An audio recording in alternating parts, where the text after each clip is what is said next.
नमस्कार विद्यार्थ्यांनो, तुम्ही 10व्या वर्गामध्ये खूप चांगले गुण मिळवलेले असतील. 90% जास्त गुणही तुम्हाला मिळाले असतील आणि त्यामुळे कदाचित तुम्हाला असं वाटत असेल की आता एवढे चांगले गुण मिळाल्यामुळे पुसद सारख्या ठिकाणी 11वी 12वी करणं काही योग्य नाही. कारण मी आता मोठ्या शहरात जाणार, चांगल्या मोठ्या कोचिंगमध्ये प्रवेश घेणार आणि माझं जे नीट किंवा JEEचं स्वप्न आहे ते पूर्ण करण्यासाठी मला मोठ्या शहराचीच धाव घ्यावी लागणार. पण असं करत असताना विद्यार्थ्यांनी दुसरी बाजूसुद्धा तपासून पाहणं तितकंच गरजेचं आहे की मोठ्या शहरामध्ये जात असताना तिथे क्लासेसमध्ये असणारी गर्दी, लागणारा खर्च, मिळणारी मित्रमंडळी या सगळ्या गोष्टीचा तुमच्यावर बऱ्याच वेळा निगेटिव्ह परिणामसुद्धा होऊ शकतो.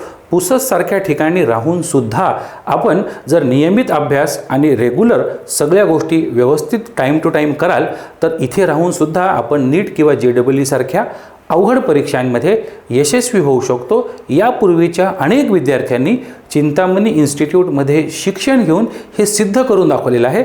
आता मी तुमच्यासमोर सादर करत आहे पियुष नुन्नेवार याचा एक व्हिडिओ. त्याला क्लासेसबद्दल काय ओपिनियन होतं ते तुम्ही बघा. माझं नाव पियुष राजू नुन्नेवार. मला नीट 2023मध्ये 624 गुण मिळालेले आहे. 10वीपर्यंत मी ज्योतिर्गमय शाळेत होतो. त्यानंतर 11वी 12वीमध्ये पुसद येथेच पुढचं कोचिंग करायचं ठरवलं. तर मी सर्वप्रथम कोचिंग इथले शोधत होतो तर मला चिंतामणी इन्स्टिट्यूटबद्दल माहीत झालं. मी चिंतामणी इन्स्टिट्यूटला भेट दिली. त्यानंतर सर्वात आधी माझी काउन्सिलिंग झाली.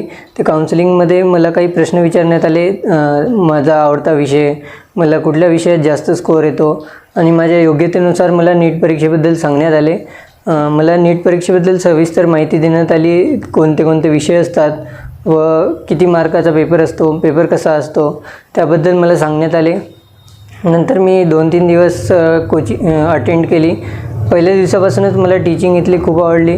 पण माझ्या मनात काही प्रश्न होते की इथली फॅसिलिटी कशी असणार, बाहेरगावीसारखे मला इथलं पूर्ण ॲटमॉस्फिअर मिळणार का, फॅसिलिटी मिळणार का. तर इथले फॅसिलिटी जेवढं माझं एक्सपेक्टेड होतं त्याच्यापेक्षा खूप जास्त चांगलं होतं. सर्वात आधी म्हणजे लायब्ररी. इथली लायब्ररी खूप चांगली आहे. प्रत्येक विषयाचे बुक्स इथे अवेलेबल आहेत.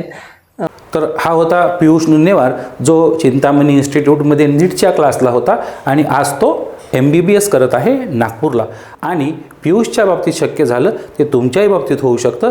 तर लवकर विचार करा, इन्स्टिट्यूटला भेट द्या आणि गावात राहूनसुद्धा तुम्ही चांगल्या कॉलेजला जाऊ शकता यावर तुम्ही विश्वास संपादन करा.